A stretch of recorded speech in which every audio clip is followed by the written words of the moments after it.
안녕하십니까. 소마시네마 리뷰 히트맨2 이야기해 보도록 하죠. 리뷰가 좀 늦었습니다. 이 영화 개봉한 지 꽤 됐고요. 한 200만 이상 동원한, 그래도 이 영화 BP 아마 그 200만 좀 넘어가면 수익이 생기는, 그러니까 본전은 치는 영화인데요. 그렇게 된 것 같아요. 평은 상당히 안 좋았죠. 근데 사실 전작과 거의 다를 게 없는 영화라서, 뭐, 그, 본인들이 원했던, 기획자나 제작자가 원했던 정도의 결과를 지금 내고 있다고 보시면 되겠습니다. 자, 히트맨 2, 일단은 원작이 2020년도, 원작이라기보다는 전편이죠. 만들어졌고요. 감독 각본이 똑같습니다. 최원석 감독이 각본과 감독을 담당하고 있고, 신중열 각본가가 또 참여를 하고 있네요. 평가는 전편이 조금 나은데, 뭐 대동소이하다고 보시면 되겠습니다. 촬영 기간은 2020년작이 2020년 그 1월에 개봉을 했고요. 이번 영화 2편이 지금 2025년 1월에 개봉을 했으니까, 간격은 이제 개봉 연도는 한 5년 정도 차이 나고, 제작 연도는 한 4년 정도 차이 난다고 보시면 될 것 같습니다. 좀 전형적인 영화. 그러니까 뭐냐면, 요즘엔 이런 식으로 영화, 이런 식의 좀 개그 코드를 가지고 있는 영화들 많이 안 만드는데, 옛날에는 좀 이렇게 잔망스러운 좀 그런 개그감. 저기 이제 지금 이 영화 포스트 등장하는 정준호 배우가 활약했던 시대, 뭐 두사부일치라든가, 그럴 때는 좀 그런 식의 개그감 있는 영화들이 많았었죠. 뭐 권상우 배우도 마찬가지고요.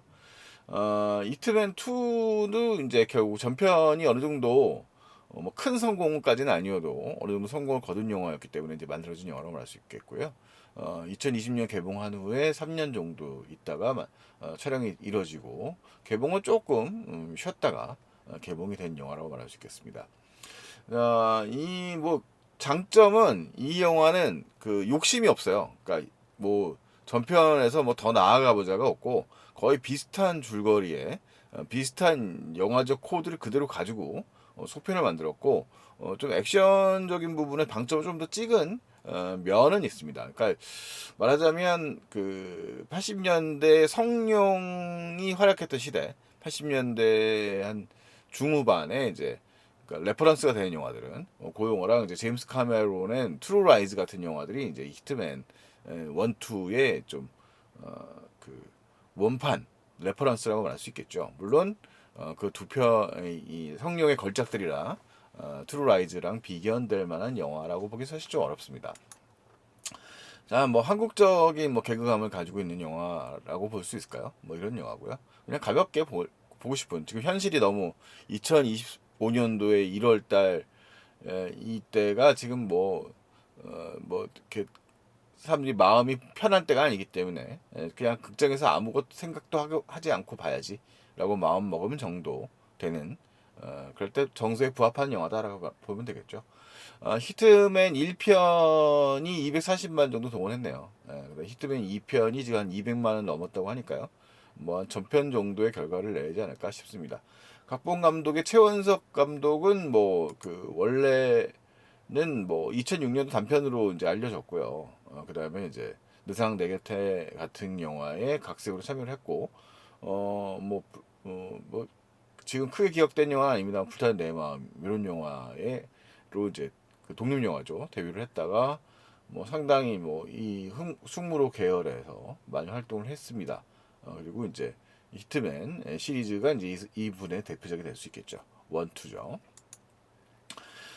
이 영화는 장점이 이제 명확합니다. 이게 그걸 확인하려면 넷플릭스를 비롯한 OTT 서비스에 올라있는 히트맨 영화를 보시면, 내 취향에 맞아, 그냥 부담 없어 라고 보시면 이 영화 볼만하신 거고, 유치해 못 보겠어 라고 하면 이 영화 볼만하지 않은 겁니다. 그러니까 전편의 퀄리티와 뭐 거의 비슷한 개그감과 딱 예측이 되는 그 정도. 그러니까 사람들이 뭐 꼭 영화란 게 그냥 그 항상 뭐 반전을 노리고 누구나 크리스토퍼 놀런이 될 수 있는 건 아니기 때문에, 그런 영화를 또 좋아하지 않는 분들도 있죠. 마찬가지인 것처럼 뭐 그냥 단순하고 즐겁게 볼 수 있으면 되는 거 아니겠습니까? 그런 감각으로 만들어진 영화고요. 거의 스테레오타입을 그대로 유지하고 있다고 볼 수 있으면 되겠습니다. 권상우 배우의 그 스테레오타입, 진지하지 않은 영화에 나왔었던 좀 단순하고 그리고 이제 액션 가이의 측면을 보여주는 측면. 그다음에 황호술에도 전편에 이어서 반듯하지만 되게 뭐 카리스마 있고 이제 술 먹으면 무적인 뭐 그런 여성으로 등장을 하죠. 이렇게 이제 남 부부 역할을 등장을 하고요. 권상우가 김봉준, 준이라고 우리가 여기 얘기하고 있습니다. 이민아하고 그 다음에 이제 황우술의 배우가 이민아 역할. 그 다음에 뭐 방패연이라고 영화의 설정상 이경 배우가 이제 철이라고 하는 이제 그 준을 그 레퍼런스 삼아서 있는 이제 방패연의 마지막 뭐 이제 비밀 조직인데 이 영화는 뭐 마녀랑 비슷 어떻게 보면 마녀를 비롯한 이제 그런 설정 인간 병기로 만들어졌다는 이야기를 약간 약한 버전 정도로 국정원에서 뭐 훈련 받은 뭐 그런 인물로 묘사하고 있죠. 황폐현이라는 집단으로. 그다음에 그 교관이 이제 악마 교관으로 등장하는 게 정준호 배우가 이제 등장하는 천덕규 역할입니다. 이런 캐릭터들이 그대로 이제 전편에 이어서 등장을 하고요. 그 다음에 이제 딸 역할에 이지연 배우의 가영이라는 역할이 있고요. 그 다음에 이제 용출이라는 캐릭터는 여기 이제 밑에 요가하고 있는 장면의 캐릭터. 뭐 이제 방패원을 미호하는 국정원 내 차장 역할입니다. 그리고 전편 이 영화에서 가장 진지한 연기를 하는, 그러니까 영화에서 개그감이 없이 혼자 전극 연기를 하고 있는 이제 빌런 역할이 이제 피에르 장 역할의 김성호 배우죠. 김성호 배우도 상당히 이제 그런 좀 웃기는 역할, 과장된 연기도 잘하는 배우입니다만 이 영화에서는 혼자 진지한 빌런 역할로 하고 있어서 그래도 영화의 무게추를 좀 중심을 잘 잡아주는 역할을 담당하고 있지 않나 싶습니다. 물론 캐릭터는 뭐 비현실적인 면이 있습니다만 뭐 이건 뭐 이 영화에서는 당연한 일이기 때문에 볼 수 있고요. 그 다음에 이제 한지은 배우가 이제 연기하는 전혜인이라는 캐릭터가 역시 또 영화의 뭐 작은 서브 플롯을 담당하는 캐릭터라고 할 수 있습니다. 뭐 개그 파트를 담당한다고 볼 수 있는데 뭐 본인이 개그 연기를 하고 있는 건 아니기 때문에. 전체적으로 영화의 줄기는 전편과 동일합니다. 여기서 이제 전편이 성공을 이제 담고 있는데 이 영화가 이제 다른 영화들과 좀 차별성을 갖고 있는 측면은 그 애니메이션을 잘 활용한다는 거예요. 그래서 이제 김수혁 작가가 이제 웹툰 작가로 등장을 하고 있는데 여기서 이제 김준이죠, 준이라는 인물이. 그래서 여기서 이제 전편의 설정 자체가 본인이 이제 방패연이라고 하는 국정원 비밀 조직의 암살 요원으로서 활약한 이야기를 그 직접 웹툰으로 그려서 인기를 끈다 뭐 이런 얘기지 않습니까? 사실 뭐 그 서사라는 게 하는 게 꼭 진짜 이야기를 다룬다고 해서 꼭 성공한다는 보장은 없지만 뭐 어쨌든 그런 설정이에요.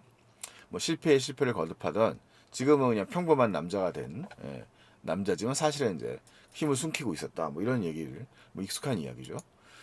그 얘기의 설정인데 1편에서 이제 써먹었으니까 이제 소재는 고갈되었다는 얘기를 하고 있습니다. 근데 일단은 이 준에 대한 그 적대감은 여전히 있어서 전편의 빌런도 이 준을 갖다가 준에게 복수하기 위해서 오는 걸로 설정하고 있는데 영화의 오프닝에서 애니메이션으로 묘사된 바에 의하면 뭐 중국과 그다음에 러시아, 일본 등의 주변 국가들의 역시 준에 대한 원한을 가지고 있는 그런 빌런들이 있고 그 빌런들이 계속 이제 미리국을 해가지고 준을 주기로 들어오지만 국정원에서 이 준에게 알리지 않고 이제는 그걸 막는 역할을 해왔다. 뭐 이런 설정이 이제 초반부에 등장하는 얘기입니다. 그리고서 이제 뭐 시즌 2로 돌아오겠습니다라고 얘기하면서 이제 또 그 앞에 이제 그 얘기가 애니메이션을 화려하게 펼쳐지고요. 그 다음에 이제 요걸 이제 막아내는 거죠. 국정원 역할로 이제 철이 이경이 이제 요 담당을 하고 있고 그 다음에 이제 정준호 배우가 연기하는 천덕규 역할이 이제 이제 좀 패밀리죠. 좀 형제 관계로 영화상에 보면 형성되었다고 볼 수 있겠습니다. 현실 형제 뭐 이런 개념이라고 해야 될까요? 그러니까 이들은 이제 막 위급 상황이 오면 막 서로 막 욕하면서 욕지거리를 진짜로 실제로 하면서 하는 이제 그런 개그들을 치는데 그 부분을 좋아하는 분들은 이 영화를 즐겁게 보시는 거고, 그 영화의 그 톤 앤 매너가 사실은 좀 맞지 않는 면이 있어요. 이게 뭐 비밀 요원이니 뭐 되는데 전편부터 갖고 있는 동일한 문제인데, 그 문제가 너무 경박스러워서 그게 좀 싫다라고 생각하시는 분들도 있거든요.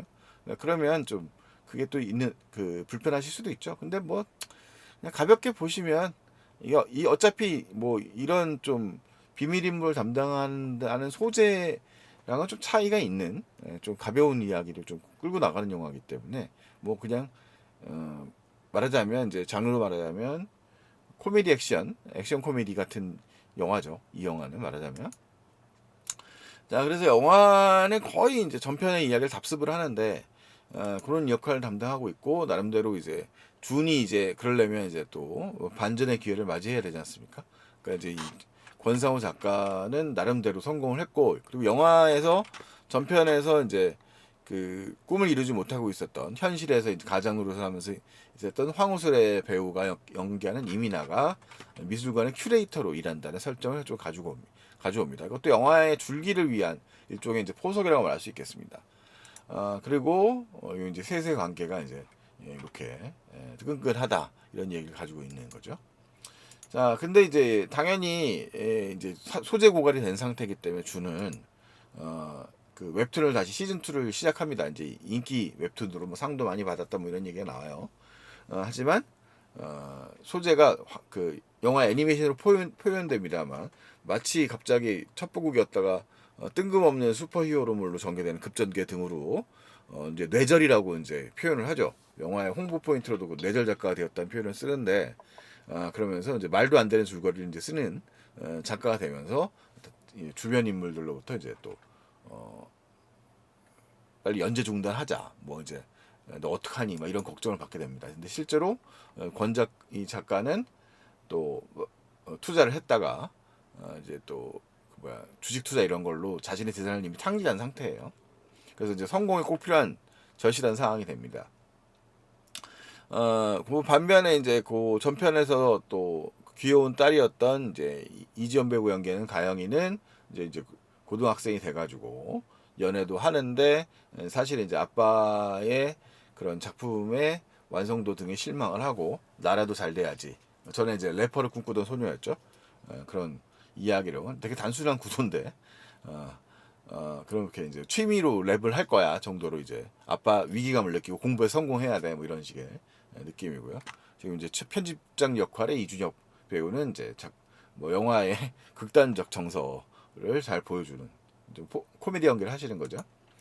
뭐 그거 부분이 좀 유치하고 재미없다고 이제 이 영화의 등장 인물들이 펼치는 그런 톤앤 매너의 막 좀 뭐 조울증 같은 조울증이라는 표현이 좀 적절한지 모르겠네요. 적절하지 않지만 어쨌든 좀 그런 톤앤 매너가 히트맨의 시리즈 자체 1, 2편에 모두가 동일한 식으로 진행이 되기 때문에 그러려니 하고 넘어가 주셔야 이 영화를 좀 즐기실 수 있습니다.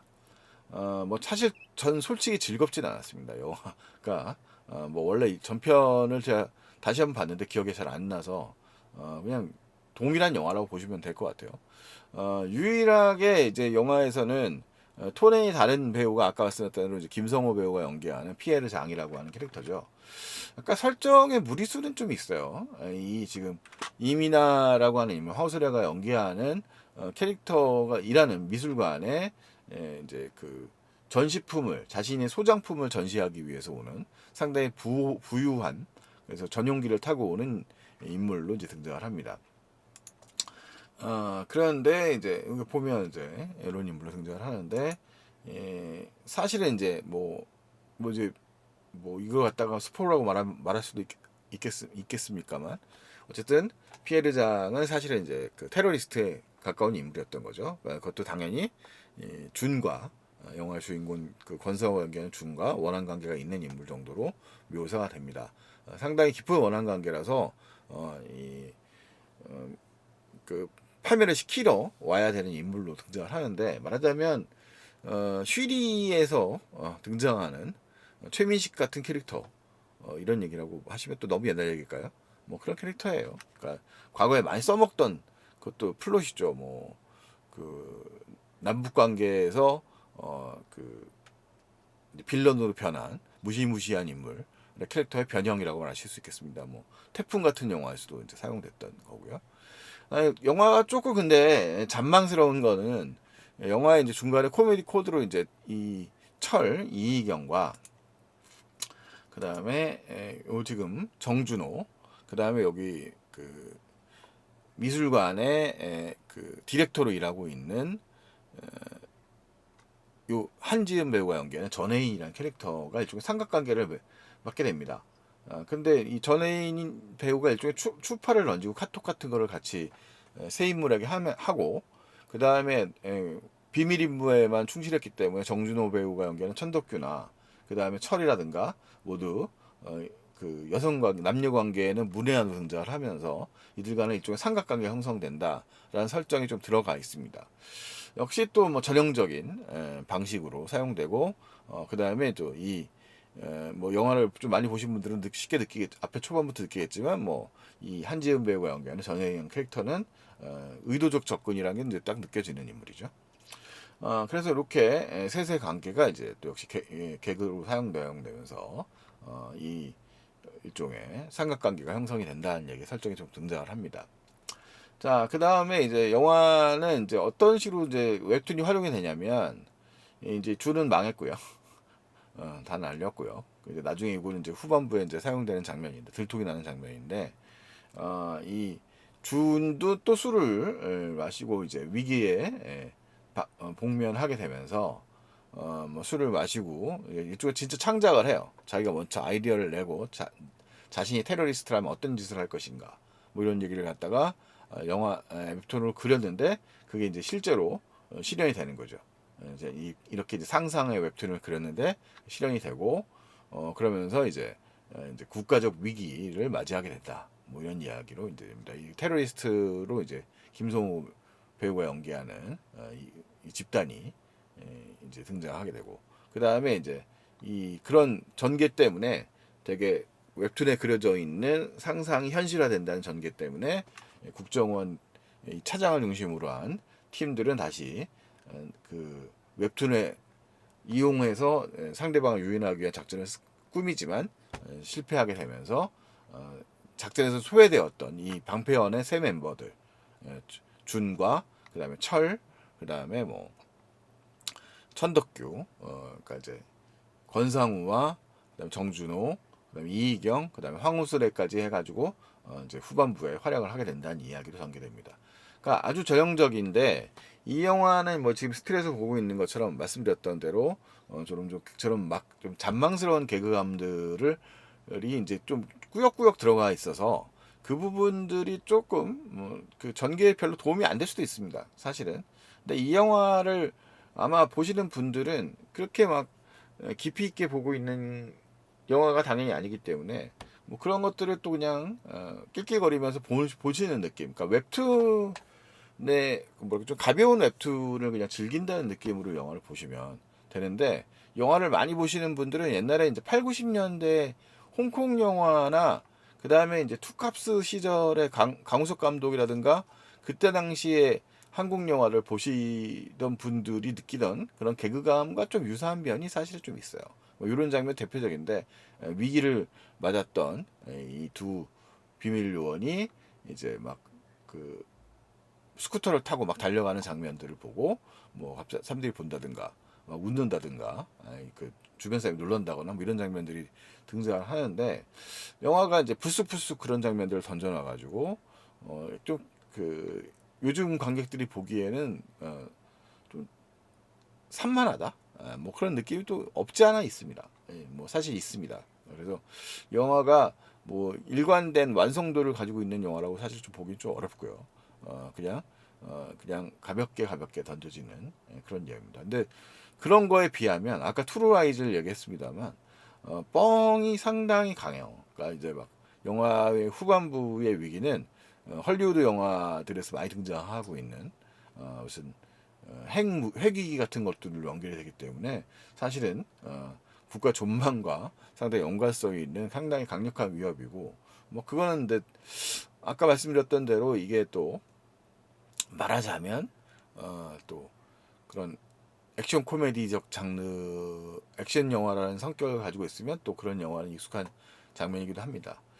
근데 전체적으로 이제 쌈마이라고 우리가 흔히 얘기하죠. 그러니까 그런 가벼움, 그리고 이제 액션의 좀 그 후반부의 액션 장면들에 있어서의 그 완성도가 그래도 전편보다 뛰어나다라고 평가들을 좀 하시는 분들이 있으시던데, 뭐 그러면은 좀 더 나아진 면이 있습니다. 권상우가 후반부에 좀 더 액션 연기를 많이 좀 제대로 펼치고 있는 면이 있죠.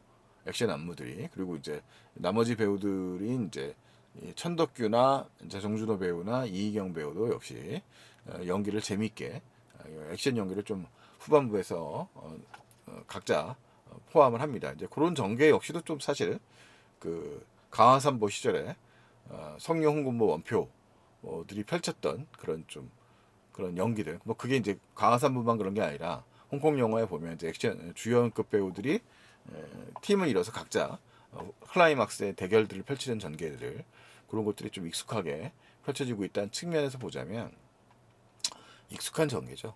그래서 이 영화는 그냥 말 그대로 어떻게 보면 그 레트로한 영화예요. 그러니까 과거에 봤던 영화들을 조금 더 다운그레이드한 버전으로 만드는 영화들. 그러니까 거의 그때 봤던 영화들의 스타일들을 그대로 익숙하게 풀어낸 영화들이라. 대신 한국어로 한국적 상황에 조금 더 맞추어서 전개된 영화라고 할 수 있습니다. 그래서 뭔가 치밀하거나 뭐 이런 걸 기대했던, 아마 그런 걸 기대하고 이 영화에 찾아가서 보신 분들은 없겠지만 뭐 그런 겠지만 어쨌든 뭐 치밀한 개그감 이런 것들이 충분한 영화는 아니고 좀 더 일차원적인 그런 개그들이나 액션은 조금 뭐 그래도 이 영화의 코미디적 요소보다는 좀 액션적 요소가 좀 더 나은 면이 있으니까. 그리고 뭐 웹툰의 활용 이런 것들이 조금 더 이 영화의 참여성을 낳는 면이 있으니까 뭐 그런 점이 있고요. 그래서 전체적으로 뭐 그렇습니다. 뭐 길게 설명할 영화는 아니고 그냥 이 영화는 히트맨을 OTT에서 한번 보시고 그냥 재밌는데 생각하시면 보실만 한 거고, 아 유치해 별로야 라고 생각하시면 별로인 영화죠. 예, 그러니까 뭐 추천까지는 드리기 어려운 뭐 영화고, 그냥 생각 없이 보시면 말 그대로 킬링타임 용 영화라고 생각이 되는데, 솔직히 전 뭐 개인적으로는 지루했어요. 개인적으로는 별로 썩 마음에 드는 영화는 아니었다라고 말씀드리는데, 또 흥행하네요. 200만 넘네요. 그러니까 뭐 그렇습니다. 영화의 흥행이라고 하는 것 영화적 완성도와 꼭 일치하는 건 아니기 때문에 사람들은 극장을 찾아서 현실을 좀 깜빡 잃어버리고 어이없는 주인공들의 행동들을 보면서 즐거워할 수도 있는 거죠. 네, 뭐 그래서 그 나름대로 또 대중들의 호흡에 닿았던 측면에서 보자면 이 영화 더 낫지 않느냐 그렇습니다. 완성도로 보자면 뭐 사실 설날에 이 영화와 검은 수녀들이 흥행은 했습니다만 뭐 그 영화들보다는 중증외상 세타가 OTT에서 넷플릭스에서 더 히트를 한 거라서 완성도로 봐도 그렇고요. 뭐 어쨌든 뭐 히트맨 2 간단하게 좀 다뤄봤고요. 다음에 또 다른 작품 가지고 얘기하러 올게요. 안녕히 계십시오.